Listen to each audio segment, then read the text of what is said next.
Hey friends, welcome to last minute tuitions. मेरा नाम सुमेर है और आज हम देखेंगे एक्सपर्ट सिस्टम इन हिंदी, जो एक आर्टिफिशियल इंटेलिजेंस का टॉपिक है। भाई बहुत चल रहा है आजकल एक्सपर्ट सिस्टम। तो क्या होता है एक्सपर्ट सिस्टम? यार एक्सपर्ट सिस्टम एक सिस्टम होता है, या फिर एक सॉफ्टवेयर कह सकते हो, या एक कंप्यूटर कह सकते हो, या एक रोबोट कह सकते हो, जो हमें बिना किसी मीन्स ह्यूमन नहीं होता। वो एक एक्सपर्ट सिस्टम एक कंप्यूटर होता है या फिर एप्लीकेशन होता है जो हमें एक्सपर्ट की एडवाइस देता है। समझ रहे हो क्या? तो एक्सपर्ट सिस्टम का एप्लीकेशन क्या है? आजकल कभी आपने मीन्स ये किया, टाइप कर रहे हो कंप्यूटर पे या फिर मोबाइल पे, यार सब टाइप करते हैं। तो जब अगर अपन स्पेलिंग मिस्टेक हो जाती है तो अपने को अंडरलाइन आता है कि भाई आपकी स्पेलिंग मिस्टेक आई। ये कैसे होता है भाई? मोबाइल के पास दिमाग है? नहीं यार, मोबाइल के पास तो दिमाग नहीं है। कंप्यूटर के पास भी दिमाग खुद का नहीं है। तो ये कैसे हो रहा है? क्यों? क्योंकि उसके अंदर एक्सपर्ट सिस्टम डाला हुआ है, जो क्या करता है, अगर आप गलत लिख रहे हो तो खुद के डेटाबेस में चेक करके आपको बताता है कि भाई ये स्पेलिंग गलत है, ये असली स्पेलिंग ये है। तो वो कैसे वर्क करता है? अगर आपने और एक एग्जांपल लेता हूँ, अगर आपने नेटबीम करके सॉफ्टवेयर यूज़ किया है, अगर आप में कोड में एरर है और मीन्स एग्जीक्यूट नहीं हो रहा, तो नेटबीम खुद आपको एक सजेशन देता है कि भाई यहाँ मिस्टेक हो सकती है, ये वाली सॉल्यूशन देख, राइट होगा। तो भाई नेटबीम को कैसे बताओ सॉफ्टवेयर को ये कैसे काम कर रहा है और ये सॉल्यूशन होगा? क्यों? क्योंकि उसके अंदर एक्सपर्ट सिस्टम है। समझ रहे? उसी तरह से है ना, बहुत सारे फॉरेन में, क्या भाई इंडिया में तो क्या बहुत सारे डॉक्टर है, लेकिन फॉरेन में क्या होता है, फॉरेन में ना डॉक्टर की बहुत कमी है, और डॉक्टर है भी तो भाई बहुत पैसे मीन्स बहुत महंगे डॉक्टर्स है। तो है ना, वो लोग है ना, हर बंदा डॉक्टर के पास नहीं जाता। बंदे क्या करते हैं, एक्सपर्ट सिस्टम से पूछ लेते हैं कि भाई मैं कौन सी दवाई लूँ। जैसे हम कभी कभी डॉक्टर के पास नहीं जाते, क्या मेडिकल वाले को पूछते भाई पेट दुख रहा है यार दवाई दे दे, तो वो 5 रुपये की 10 रुपये की गोलियाँ दे देता है। उसी तरह से एक एक्सपर्ट सिस्टम है, जो कंप्यूटर है, जो एडवाइस देता है कि भाई ये सही रहेगी। और भाई उसको अपन उस पर भरोसा कैसे कैसे कर सकते हैं? क्योंकि उसके जो नॉलेज बेस में उसके अंदर जो डेटा है, वो बहुत बड़े बड़े साइंटिस्ट, बहुत बड़े एक्सपर्ट्स, अगर मैं डॉक्टर की बात कर रहा हूँ, अगर डायग्नोसिस की बात कर रहा हूँ, तो बहुत बड़े बड़े डॉक्टर्स ने ना वो डेटा डाला है कि अगर पेट दुख रहा है तो ये गोली ले ले भाई, अगर सर दुख रहा है तो ये गोली। तो 90% चल जाता है, 10% रिस्क रहता है भाई एक्सपर्ट सिस्टम में भी। तो चलो देखते हैं ये काम कैसे करता है। तो सबसे मैं लगा स्पेलिंग का मैं एग्जाम्पल लूँ, तो मैं एक ह्यूमन एक्सपर्ट हूँ, जो सिर्फ ह्यूमन नॉन एक्सपर्ट हूँ, जो सिर्फ टाइप कर रहा है। तो यूज़र इंटरफेस मीन्स जो फ़ोन है वहाँ पे मैं टाइप कर रहा हूँ। तो इन्फ्रेंस इंजन क्या होता है? वो कंप्यूटर का दिमाग होता है। कौन होता है? कंप्यूटर का दिमाग, जिसको आर्टिफिशियल इंटेलिजेंस करते हैं। ये क्या करता है? इनपुट ले रहा है, इनपुट यानी जो भी मैं लिख रहा हूँ उसको ऑब्जर्व कर रहा है और जाके बार बार अपने डेटाबेस में चेक कर रहा है। इसके अंदर एक नॉलेज बेस होता है, जिसमें क्या होता है, बहुत सारे है ना एक्सपर्ट लोग उसमें नॉलेज डालते हैं। फॉर एग्जांपल अगर मैं स्पेलिंग के बारे में कह रहा हूँ, तो सबसे बड़ा एक्सपर्ट कौन होगा? ऑक्सफोर्ड डिक्शनरी यार।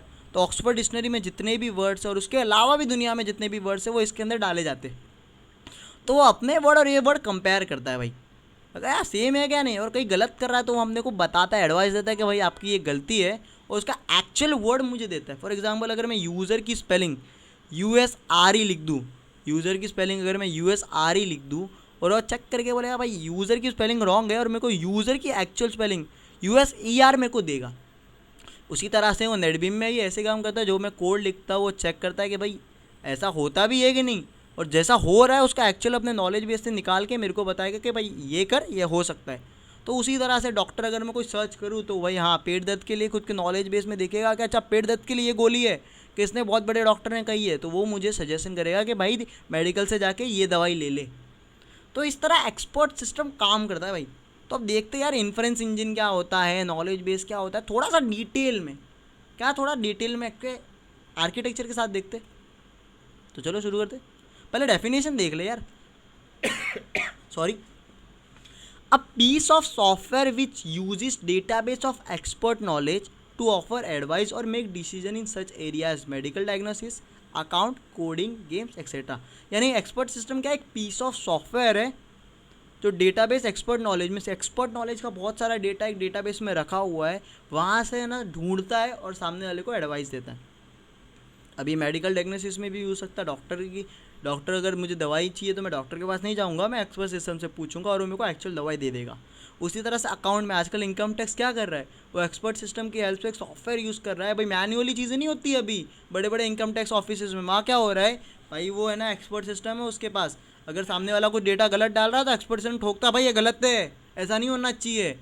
कोडिंग में जैसे नेटबीम मैंने सॉफ्टवेयर का, गेम्स में कभी देखा सामने वाला एक्सपर्ट सिस्टम होता है। आप अगर चेस खेल रहे हो, सामने वाला बंदा जो कंप्यूटर, अगर मैं हार्ड मोड खेल रहा हूँ या फिर एक्सपर्ट मोड खेल रहा हूँ, वो साला 5 मिनट में मेरे को चेकमेट कर देता है। क्यों? क्योंकि उसके अंदर एक्सपर्ट सिस्टम है, उसको पता है कि अगर ये दाव खेला है तो उसके ऊपर क्या कहते हैं डिफेंस कैसे करना है, वो उसको पता है। तो चलो अभी इसका ये देखते क्या, आर्किटेक्चर। अब आर्किटेक्चर में भाई 7 मॉड्यूल है। क्या है? 7 मॉड्यूल। तो पहला है भाई, मैं देखूँ तो मैं नॉलेज एक्वाइजिशन एंड लर्निंग मॉड्यूल बताऊँगा। क्यों? ये क्या करता है भाई, पता है एक्सपर्ट है ना, ह्यूमन एक्सपर्ट सबसे बड़ा बड़ा नॉलेज लेता है कि ये हुआ तो क्या होगा, वो हुआ तो क्या हुआ, पूरा डेटा लेता है। इनको कहते हैं नॉलेज इंजीनियर, और सारा डेटा स्टोर करता है नॉलेज बेस में। नॉलेज बेस में क्या हो रहा है, एक स्टैटिक होता है, डायनेमिक होता है। स्टैटिक और डायनेमिक क्या होता है, एग्जाम्पल लेते हैं। समझो है ना, एक फंक्शन चल रहा है जहाँ पे जो मेरा वॉचमैन है ना, वो मेरा नॉलेज बेस है। तो स्टैटिक डेटा में क्या स्टोर होगा पता है, वॉचमैन को कहा अगर सामने वाले के पास टोकन है तो उसको अंदर आने देना, वरना मत आने देना। डायनेमिक तो यार भाई उसको इतना ही पता है, रूल्स पता है। स्टैटिक क्या बताता है, रूल्स बताता है। डायनेमिक में क्या होता है पता है, अच्छा ठीक है, ज़्यादा से ज़्यादा मैक्सिमम कितने लोगों को अंदर आने देने का है, फंक्शन कितने बजे ख़त्म होगा, एक बार बंदा बाहर चला गया तो उसको वापस अंदर आने देने का नहीं, बच्चे लोग को ये क्या टोकन रहेंगे कि नहीं, वो सारी डिटेल डेटाबेस में जो रहती है ना, वो डायनेमिक रहता है। तो 2 चीज़ें तो हो गई भाई, नॉलेज एक्वाइजिशन और लर्निंग मॉडल तो पता चल गया, नॉलेज बेस भी पता चल गया, स्टैटिक डेटाबेस पता चल गया। अब आता है इन्फ्रेंस इंजन। इन्फ्रेंस इंजन क्या करता है बताए यार, ये कंप्यूटर का दिमाग है। ये क्या करता है, सामने वाले ने जो पूछा है वो नॉलेज बेस से निकालेगा, ढूंढेगा और सामने वाले को आंसर दे देगा कि भाई ये ले, ये तेरा सोल्यूशन है। समझ रहे हो? अब देखते हैं यूज़र इंटरफेस। यूज़र इंटरफेस क्या होता है पता है, वो यहाँ पे भी होता है, यहाँ पे भी होता है। मैंने यहाँ पे नहीं बनाया। यहाँ पे यूज़र सवाल पूछता है और उसका जवाब उसको मिलता है। यहाँ पे यूज़र सलाह देता है। जब एक्सपर्ट सिस्टम बनाया जाता है तो यूज़र बताता है भाई मेरे को ये तकलीफ है, तो नॉलेज भी उसके हिसाब से उस प्रॉब्लम का सोल्यूशन निकालता है। अब एक्सप्लेनेशन मॉडल क्या करता है उसको भी देख लेते हैं। एक्सप्लेनेशन मॉडल क्या करता है, अगर मैंने को कुछ सोल्यूशन मिला है ना, तो उसको वाई और हाउ में एक्सप्लेन करता है कि भाई ये देखिए ये सोल्यूशन है, ये इतने बड़े डॉक्टर ने इसकी हमारे नॉलेज बेस में डाली थी, इसीलिए ये सोल्यूशन मैं तेरे को दे रहा हूँ। तो हाउ इट्स कम्स, क्योंकि इस डॉक्टर से मुझे पता चला। वाई इट्स कम, क्योंकि भाई अगर पेट दुख रहा है तो उसमें ये दवाई होती है, ये इन्फेक्शन होते, तो उसका ये सोल्यूशन है। हाउ और वाई पूरे अच्छे से बताने वाला कौन है, एक्सप्लेनेशन मॉडल। समझ रहे हो? तो ये 4 चीज़ें हो गई। बचा कौन सा, केस हिस्ट्री। क्या बचा, केस हिस्ट्री। तो केस हिस्ट्री क्या करता है पता है, जो भी इन्फ्रेंस इंजन जो मेरा है ना, वो जो भी चीज़ें मतलब ऑपरेशन परफॉर्म कर रहा है, ढूंढ के नॉलेज निकाल रहा है ना, तो बार बार ये चीज़ें नहीं करता। केस हिस्ट्री है ना, इन्फ्रेंस इंजन के पता रखता है भाई कि अच्छा इस बार इसने ये सोल्यूशन निकाला था, तो अगली बार वो ढूंढता नहीं है, सिर्फ केस हिस्ट्री में ढूंढता है। अच्छा आपको वो सोल्यूशन का, वो क्वेश्चन का आंसर क्या था, तो केस हिस्ट्री खुद उसको आंसर बता देता है। समझ रहे हो क्या? अब आ गया स्पेशल इंटरफेस। स्पेशल इंटरफेस क्या करता है, स्पेशल इंटरफेस है ना, मतलब अनसन डेटा अगर कोई आ गया, अलग सा डेटा, अजीब सा डेटा, तो उसको हैंडल करने वाला कौन होता है, स्पेशल इंटरफेस। कौन होता है, स्पेशल। तो ये था आर्किटेक्चर, सिंपल सा आर्किटेक्चर ऑफ पूरा। तो भाई यहाँ पे आउटसाइड ह्यूमन एक्सपर्ट होता है जो भाई नॉलेज इंजीनियर जिससे डेटा लेता है, और यहाँ होता है यूज़र, जो यूज़र इंटरफेस इंटरेक्ट करने वाला यूज़र होता है।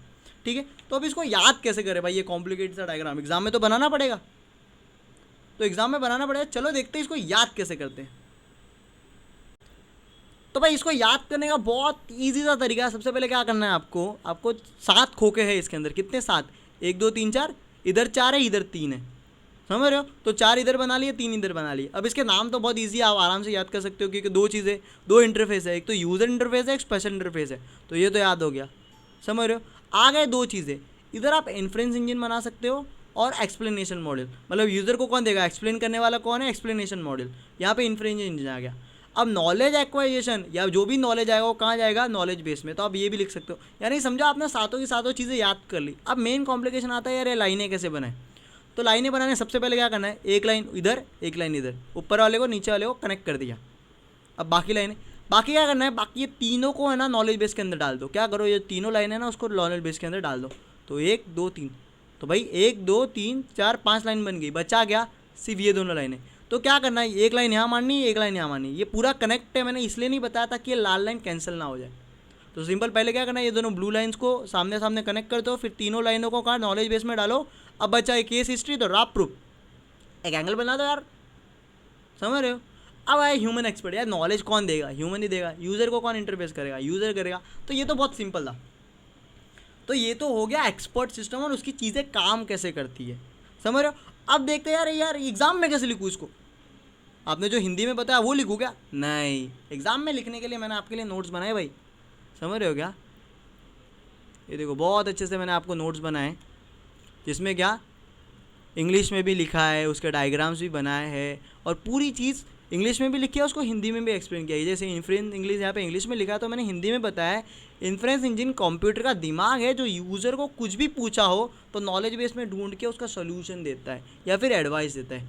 तो उसी तरह से मैंने पूरा डाला है, पूरा बहुत अच्छे से नोट्स बनाए हैं ताकि आप इसको डाउनलोड कर सको, एग्जाम में लिख सको। नीचे डिस्क्रिप्शन में नोट्स की लिंक है, तो वहाँ से आप डाउनलोड कर लीजिए। अब आ गई भाई चीज़, thank you so much video देखने के लिए। अगर आपको वीडियो अच्छा लगा तो शेयर करें अपने लास्ट मिनट की पब्लिक को। ऐसे बहुत सारे वीडियो आने वाले हैं, तो सब्सक्राइब करके रखिए चैनल को। हाँ, अगर वीडियो अच्छा लगा तो लाइक भी करें। कुछ डाउट्स है, कुछ कंप्लेंट है तो यार कमेंट करें। मैंने अपनी ईमेल आईडी भी दी है और कॉन्टैक्ट नंबर भी दिए ताकि आप मुझे व्हाट्सअप कर सकें अगर आपको कुछ भी डाउट्स है। I will be happy to help you. Thank you so much video देखने के लिए। Best of luck for exam. Have a nice day.